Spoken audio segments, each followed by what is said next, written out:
there to share the wealth in that regard. Boston was pushed down. 7 to shoot. Boston methodical. On her take. After they had fallen behind by 6 in the quarter, then Sydney Colson, as Aliyah Boston has an extended conversation with the officials, and then is gonna get over to Angel Gray. Angel? Aliyah Boston stormed off the court, her frustration written in every step. Kelsey Mitchell had just erupted for 24 points, running the offense from a position she wasn't built for, dragging the Fever back from 17 points down without Caitlin Clark, without Sydney Colson, without Ari McDonald. And yet, victory was in their grasp, until the final possession slipped like sand through their fingers. One rushed shot, no timeout, and a string of late whistles the coach would later question on live microphones. What Aliyah said after the game cut straight to the heart of the pain, no sugarcoating. But before you hear her words, you need to see the battle that brought them to this breaking point. 7-0 Indiana run. They're within 2 and a foul. This time, Peckers does get the call. I thought this might have been an offensive foul. Howard for the finish. Indiana's considering challenging this call, but they will not, as Peckers gets free. How do you run an offense when your entire point guard roster vanishes overnight? For Indiana, this wasn't a thought experiment. It was a nightmare they had to live. Just days before facing Dallas, disaster struck in Phoenix. In a single gut punch sequence, Sydney Colson tore her left ACL and Ari McDonald fractured a bone in her right foot, both done for the season. 2 floor generals gone in one night, the very players meant to control tempo and hold the offense together.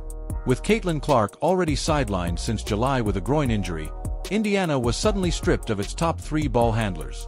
No one left to beat full court pressure. No one to execute the sets this roster was built around. And the cracks were about to split wide open. What's the reaction been from you guys, the players, the coaches, to losing Sid and Ari? Yeah, I mean, first and foremost, just brokenhearted for them.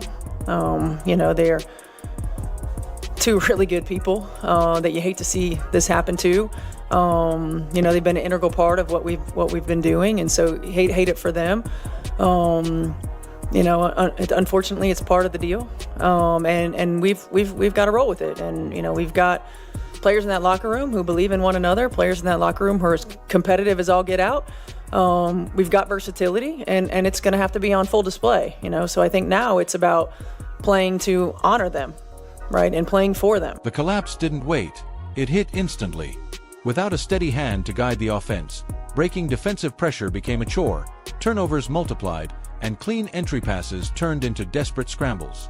Against Dallas, those flaws were mercilessly exposed. 17 giveaways, fueling 27 of the Wings' points. More than a quarter of their scoring gifted before Indiana could even set up. Every trip down the floor felt heavier, every pass like threading a needle in a hurricane. The margin for error, already razor-thin, was sliced down to nothing. It's never fun to lose. I thought we got a pretty good look out of it. But again, I think, we shouldn't have been in that position to begin with. The 17 turnovers got us there. We shouldn't have even been there. But I thought, Kelsey got a look at it. It's unfortunate, but yeah, on to the next. Desperation forced the front office into action. They inked veteran Odyssey Sims to a hardship contract, giving her barely a day to learn the playbook or her new teammates' tendencies before suiting up against Dallas. Thrown straight into the fire, she logged 13 minutes, scoring nothing, dishing 2 assists, coughing up 1 turnover. Most of her night was spent searching for where teammates wanted the ball instead of making instinctive plays. It wasn't a debut built for heroics, just survival. It's exciting. I know that Indiana is a great organization, and just to be a part of it and just to be here with the great players that I'm going to be playing with, this is a great opportunity. I'm just happy to be here.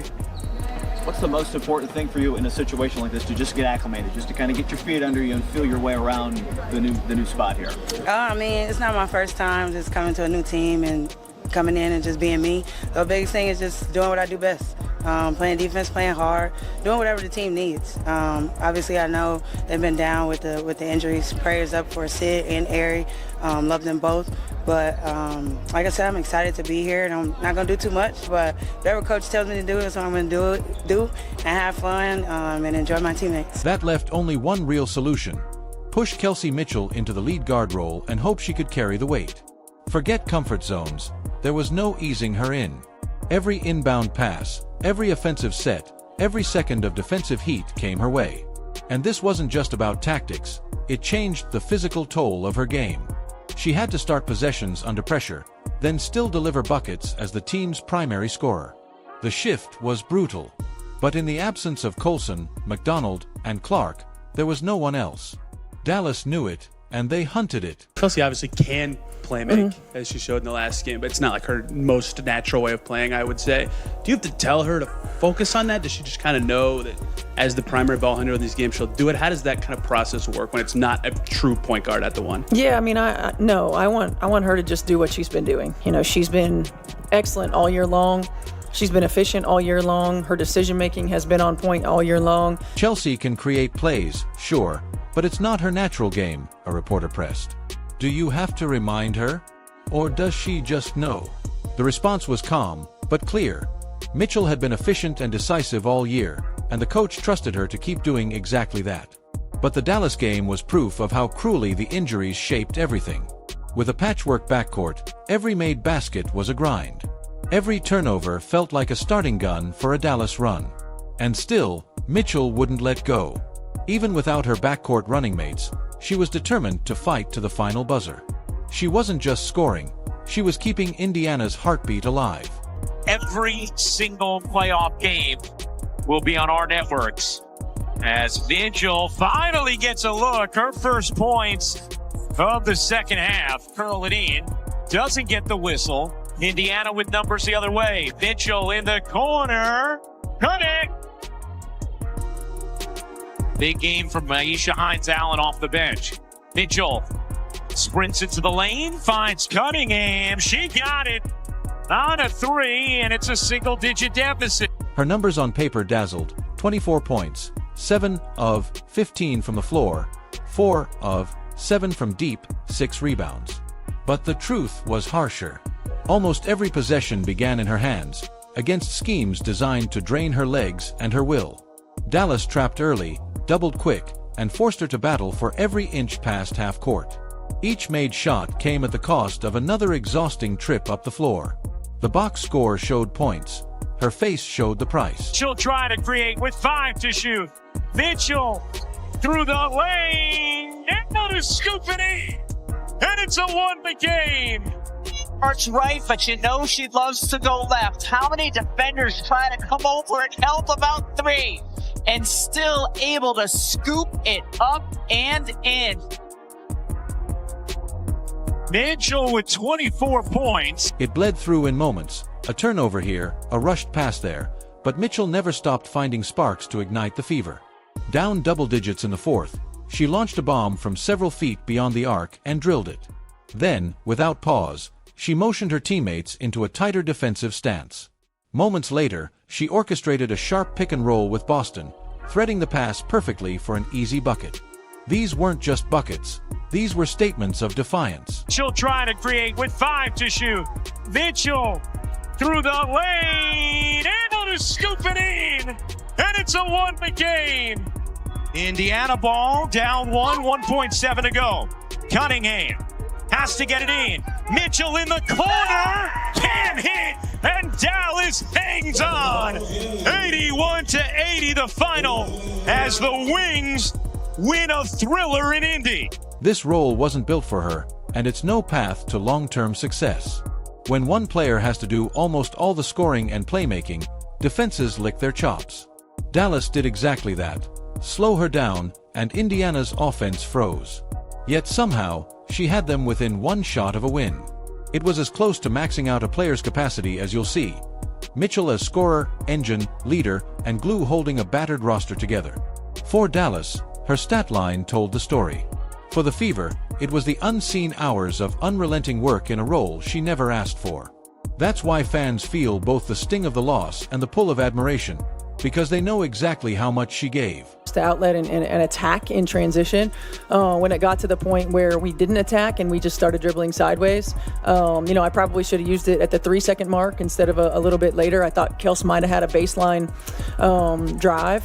That she ended up coming back to the middle, and so I didn't like that. But I did want us to push in transition with a low clock and limited opportunity. Even as Kelsey Mitchell carried the heaviest weight, she wasn't fighting alone. Others stepped into bigger shoes, hitting timely shots, pounding the glass, and delivering defensive stops that kept Indiana breathing. Games like this reveal whose value outshines the box score, and against Dallas, it was the role players who refused to let the deficit feel like a death sentence. Sophie Cunningham was unrelenting, 14 points on 5 of 10 shooting, 2 triples that reignited the crowd. Every make came with her signature grit, diving for loose balls, barking after contact, and radiating the fire her coach praised later. She would apologize for one heated exchange with officials, but stand firmly behind her point. That edge became the spark for the comeback.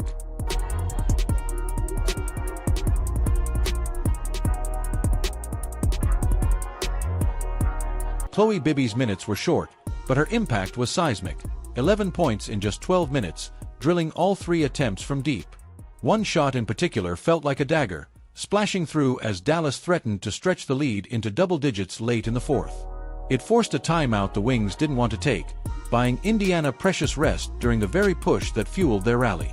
It was the kind of swing moment that doesn't just shift a game, it changes its pulse. Back for to shoot. Cunningham into the corner. Bibby again.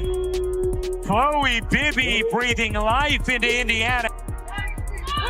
A 19-0 Dallas run. Bibby buries the 3, just like in the first half with... Inside, Natasha Howard became the immovable pillar. 12 points, 12 rebounds, 3 emphatic blocks. She erased would-be layups and cut off Dallas's second-chance hopes before they could spark. Her presence forced the Wings to scrap for every interior look, giving Indiana the defensive backbone to slowly chip away. Meanwhile, Aliyah Boston fought through constant collisions on nearly every trip down. Still, she delivered 14 points and crucial paint touches when the outside shot faltered. Her relentless post work kept Dallas from running away earlier and restored balance to an offense teetering on the edge. Here's Cunningham. Off to Boston. Boston turns the corner, spinning inside and laying it in. Lexi Hull's mission was laser-focused, make Paige Buchers earn every attempt. She fought over screens, disrupted passing lanes, and contested every angle. Hull didn't put a single point on the board, but her defensive grit in the heart of the fourth slowed Dallas just enough to keep Indiana's momentum intact. This wasn't one player taking over, it was every player answering the call. Outscoring Dallas 25-4 in the final quarter, Indiana had built the stage for a statement win. And that's why what followed in the closing moments cut so deep. It all unraveled in a way that felt entirely avoidable. Chloe, you were on the floor during that late third stretch when the Wings went on that run. What did you see that went sideways for you guys in that stretch? We were just turning over the ball. I mean, yeah, as I said, the 17 turnovers, and I think we just didn't match their physicality, and, we needed to clean it up, and I think that's what happened in the fourth, and the girls come in and they really looked after the ball and, shared the ball offensively, and I think that's how we got into more of a groove. It really started defensively, and in that third, we just let it slide. They had way too many, points off our turnovers. The Fever's fight back against one of the league's most physical teams should have dominated headlines. Instead, post-game talk zeroed in on choices and moments that overshadowed all the hustle we'd just witnessed. With 11.7 seconds left, down 1, Indiana rebounded the ball and didn't call their final timeout. Mitchell pulled up for a contested transition jumper that missed, Dallas snagged the rebound, and Stephanie White stopped play with just 1.7 seconds left. Too late for anything meaningful. Afterward, she admitted, "I probably should have used it at the 3-second mark." A rare, blunt acknowledgement of a tactical error at a season-defining juncture. You could overturn it to an offensive foul. You could also maintain that it's a foul but take away the continuation. All of those things could happen here on this call. The interesting thing is, when you get to this point of the play, it is a foul on Boston. But it's because her arm was clamped earlier in the play. I mean, look at that. What can she do there? She literally can do nothing. I don't know how that's not overturned to an offensive foul. I agree with you. That looks about as clear as it gets. And you saw how quickly Stephanie White challenged that. But the clock wasn't the only source of bitterness. Officiating decisions cut deep, and there were glaring high-impact calls that left the Fever seething. One came late in the fourth when Boston battled for position under the rim and the Dallas center locked her arm. Instead of calling the hold on Dallas, officials hit Boston with a foul. The call stood even after review, prompting broadcaster Rebecca Lobo to say she fully expected an overturn. The surprise wasn't just hers, it echoed throughout the arena. After review, we have no illegal conduct by Euro, so the call will stand as confirmed. This will be also. Indiana will lose their challenge as well as their timeout. One shot for Euro. Thank you. That's stunning to me. I mean, Aliyah Boston, look at her. Lee puts her one hand down and then pins Boston down with her other arm. I gotta say, Rebecca, I'm sure we'll get an explanation from Sue Blau at some point soon. Then came the flagrant foul storm. Sophie Cunningham was hit with one for a closeout on Paige Buchers, a mirror of an earlier landing space foul Buchers herself had committed, which was also upgraded. The inconsistency stung worse when Mitchell absorbed nearly identical contact on a jumper with no whistle at all. For Indiana, it wasn't just irritation, it was possession-altering, momentum-twisting inconsistency that hung over the night like a shadow. Paige Buchers putting her hands on Sophie to shove her up. You see Sophie's hand in the air. Both hands are in the air right here. And Paige Buchers is shoving. She is shoving her clean off. Boom. Pushed her right into Howard. Pushed her into Howard. Now she's wide open and waiting for a pass like she just didn't do anything. Like she just didn't do anything. Wide open down here. Look at her. And then all of a sudden you get the whistle. And look at the ref. You see the ref? You see the ref right here. Calling the foul. And guess who the foul was on? Sophie Cunningham. White finally voiced what Fever fans have been shouting all year. Mitchell gets grabbed, bumped, and chucked off ball on nearly every possession without a call. And Aliyah Boston, in White's words, the worst officiated post player in the league. There was no diplomatic framing, no reading between the lines. Just a blunt, pointed shot at the standard their stars are forced to play under. And it left no doubt about the mood inside that locker room. I think it was a physical game, you know. I think there's a double standard in how people get their calls. I think Kelsey Mitchell, number one, is held or chucked on every freaking possession and never gets a call off the ball. I think Aliyah Boston is the worst officiated post player in the league. She never gets a call. And you know, there's a double standard there, certainly. But you know, again, if it's going to be physical and you're gonna allow us to be physical, then allow both teams to be physical. If you're going to call the holds and you're going to call the chucks, and you're going to then call it both ways. So I mean, I think that we've been pretty consistent in what we're asking for, and I didn't feel like it was consistent, especially for those two. I think you could call a foul every time down the floor for those two. You could watch the emotional strain stack up in real time. Cunningham's breaking point came after being shoved by Buchers, her sharp, "goddammit," audible before she walked away. She'd later apologize, but the moment exposed just how thin the composure line had worn. Even Caitlin Clark, sidelined with her groin injury, joined the silent protest, clapping hard in referee Amy Bonner's direction after the buzzer.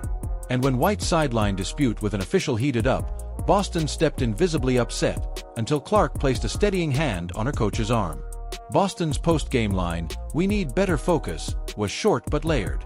Half self-critique, half commentary on the chaos that derailed them. A sentence that left everyone wondering, which part was really aimed where? I feel like was so clunky or disjointed on that end of the floor.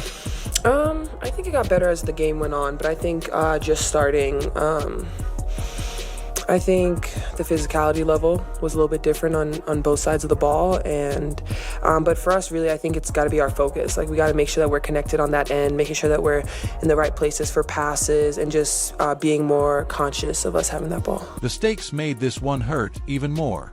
Dallas came in as a bottom three team, more likely to be thinking about the draft than shaking up the playoff race. For Indiana, this was a must-win to solidify their spot in the standings. Instead, they slipped to 6th, tightening the postseason battle with only a handful of games left. And while some frustrated voices have called for Stephanie White's job, the reality is she steered a roster gutted by injuries and still kept them in the playoff hunt. The Fever themselves have praised the resilience and growth she's cultivated. Whether this night becomes a pivot point or just another painful what if hinges entirely on their response. They've proven they can claw their way into position despite a decimated backcourt and shortened rotation. But late-game execution breakdowns and high-impact officiating calls ripped away a winnable game in Dallas. Now at 18-15, sitting 6th, the pressure on every remaining matchup is crushing. So, what's your take? Should White have burned that timeout earlier? And were the officiating calls we highlighted part of a larger pattern, or just a brutal one-off? Caitlin Clark is still rehabbing, not yet in full practice, but expected back within weeks. Drop your thoughts below, hit like, subscribe, and turn on notifications so you never miss a moment. Click the video on screen, and we'll see you in the next one.